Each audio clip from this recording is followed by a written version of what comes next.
करण्यात आलेला आहे। नेमकं उद्धव ठाकरे काय बोलणार याकडे आता लक्ष लागलंय।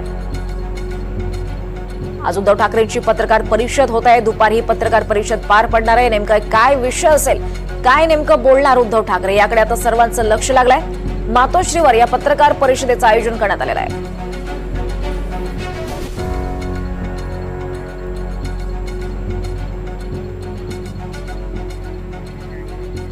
राज्यात सध्या आरक्षणावरून मराठा विरोधात ओबीसी समाज असं चित्र निर्माण झालेलं आहे। लक्ष्मण हाके यांनी मराठा समाजाला ओबीसी मधून मिळत असलेल्या आरक्षणाला जोरदार विरोध केलाय।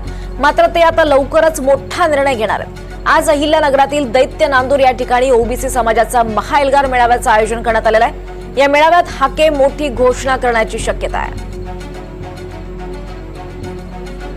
ओबीसीच्या आरक्षणाच्या संदर्भात आम्ही परखड भूमिका घेत आहोत आणि कुठलीही राजकीय भूमिका घेण्यापेक्षा आता आज रोजी पक्ष विसरून वेगवेगळ्या जातींचा अभिनिवेश विसरून सगळ्यांनी एकत्र येण्याची गरज आहे। ओबीसीचं आरक्षण टिकवण्याची गरज आहे। तर राज्यात सध्या आरक्षणावरून मराठा विरोधात ओबीसी समाज असं चित्र निर्माण झालं आणि याच पार्श्वभूमीवर बीड येथे आज ओबीसी महाएल्गार मेळाव्याचं आयोजन करण्यात आलेलं आहे। अखिल भारतीय महात्मा फुले समता परिषदेच्या वतीनं या मेळाव्याचं आयोजन करण्यात आलेलं आहे। शहरात ठिकठिकाणी मोठमोठे फलक सुद्धा लावण्यात आलेत। मात्र या फलकावरून ओबीसी नेत्यांमध्ये फूट पडली की काय अशी चर्चा आता होतीये। लावण्यात आलेल्या फलकावर ओबीसी आंदोलक लक्ष्मण हाके, नवनाथ वाघमारे मराठा समाजाला आरक्षण मिळावं या मागणीसाठी मनोज जरांगे पाटील यांनी मुंबईच्या आझाद मैदानावरती उपोषण केलं आणि या उपोषणाची दखल घेत सरकारने हैदराबाद गॅझेट लागू केलं आणि या मागणी पूर्ण झाल्याच्या नंतर ओबीसी बांधव देखील कुठेतरी ओबीसी आरक्षण बचावासाठी आक्रमक होताना बघायला मिळत आहेत। मी सध्या बीडच्या धुळे सोलापूर हायवेवरती उभा आहे।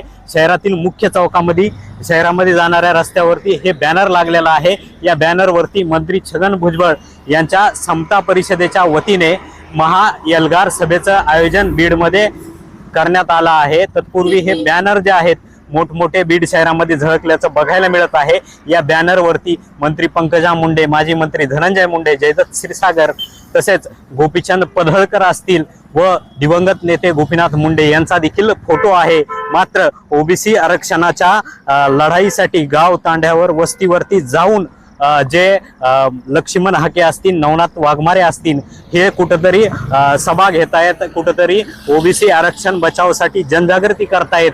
मात्र त्या दोघांचेही फोटो या बॅनरवरून वगळण्यात आल्यामुळे ओबीसी नेत्यांमध्ये फूट पडली आहे की काय असा प्रश्न आता निर्माण होतोय आणि याची चर्चा जी आहे ते बीडमध्ये होताना बघायला मिळत आहे। एनडीटीव्ही मराठीसाठी मी आकाश सावंत, बीड।